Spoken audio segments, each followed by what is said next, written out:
ہر قسم کے شرعی، روحانی اور جسمانی مسائل اور وظائف کے لیے دارالعمل یوٹیوب چینل سبسکرائب کیجیے اور بیل آئیکن بھی پریس کریں تاکہ ہر ویڈیو آپ تک بآسانی پہنچ سکے۔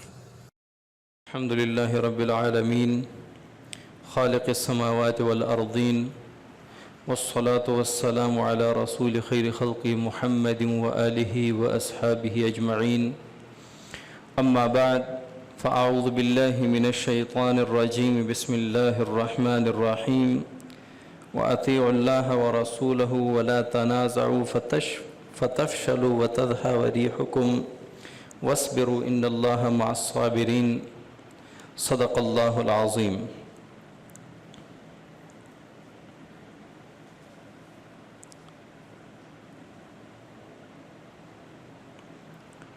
انسان کو جب بھی کوئی پستی آتی ہے، تنزلی آتی ہے کسی بھی حوالے سے، تو انسان اپنا احتساب کرتا ہے، اسباب دیکھتا ہے، وجوہات دیکھتا ہے۔ اگر صحت میں کمی آ گئی، کمزوری ہو رہی ہے، تو وہ اس کمزوری کے اسباب دیکھتا ہے کہ مجھے یہ کمزوری کس وجہ سے ہو رہی ہے، میرا وزن کیوں کم ہو رہا ہے، میرا لال سفید رنگ کیوں پیلا پڑ گیا ہے، تو وہ اس کے لیے اسباب دیکھتا ہے، وجوہات دیکھتا ہے اور ٹیسٹ کرواتا ہے، لیبارٹری ٹیسٹ کرواتا ہے، ڈاکٹر سے معلوم کرتا ہے، ڈاکٹر صاحب میرا وزن کیوں کم ہو رہا ہے، میں کیوں کمزوری کی طرف جا رہا ہوں، میرا رنگ پیلا کیوں ہوتا جا رہا ہے۔ اسی طرح اگر کسی کے گھر میں انتشار پیدا ہو جائے، کسی کے گھر میں بے اتفاقی ہو، کسی کے گھر میں لڑائی جھگڑے شروع ہو جائیں، بے برکتی شروع ہو جائے، تو وہ اس گھر کی بے برکتی کے حوالے سے اسباب دیکھتا ہے، وجوہات دیکھتا ہے کہ میرے گھر میں کمزوری کیوں آ رہی ہے، میرے گھر میں انتشار کیوں پھیل رہا ہے، میرا گھر تنزلی کی طرف کیوں جا رہا ہے۔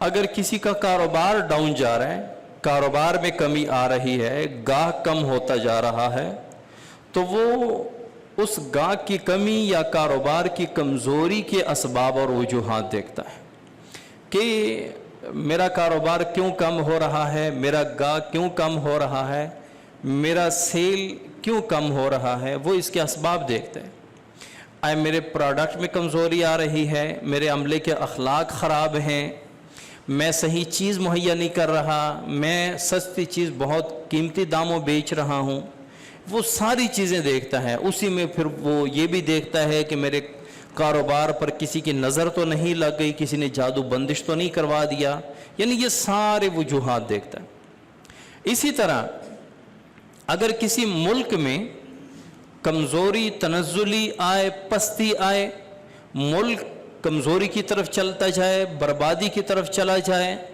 وہ ملک خراب ہوتا چلا جائے، تو اس کے حکمران اور اس کے ماہر معاشیات اور ماہر اقتصادیات وہ سر جوڑ کر بیٹھتے ہیں اور اس کے اسباب اور وجوہات دیکھتے ہیں کہ ہمارا ملک کمزوری اور تنزلی کی طرف کیوں جا رہا ہے، وہ کیا وجوہات ہیں جن کی بنا پر ہمارا ملک دنیا میں بہت پیچھے رہ گیا ہے، ترقی کے لحاظ سے، معیشت کے لحاظ سے، اقتصاد کے لحاظ سے، تعلیم کے لحاظ سے، امن کے لحاظ سے، ہر لحاظ سے ہمارا ملک اتنا پیچھے کیوں رہ گئے، اس کے اسباب کیا ہیں، وجوہات کیا ہیں۔ پھر وہ اسباب اور وجوہات دیکھتے ہیں، پھر وہ دیکھتے ہیں کہ ہمارا دوسرے ممالک سے رابطہ ٹھیک نہیں ہے، ہمارے ملک کے اندر کرپشن ہے جس کی وجہ سے حالات خراب ہیں، ہمارے ملک کے اندر پیداوار ٹھیک نہیں ہو رہی، ہمارے ملک کے اندر سودی نظام ہے جس کی وجہ سے ہماری معیشت تباہ ہوتی چلی جا رہی ہے، وہ اسباب پھر دیکھتے ہیں۔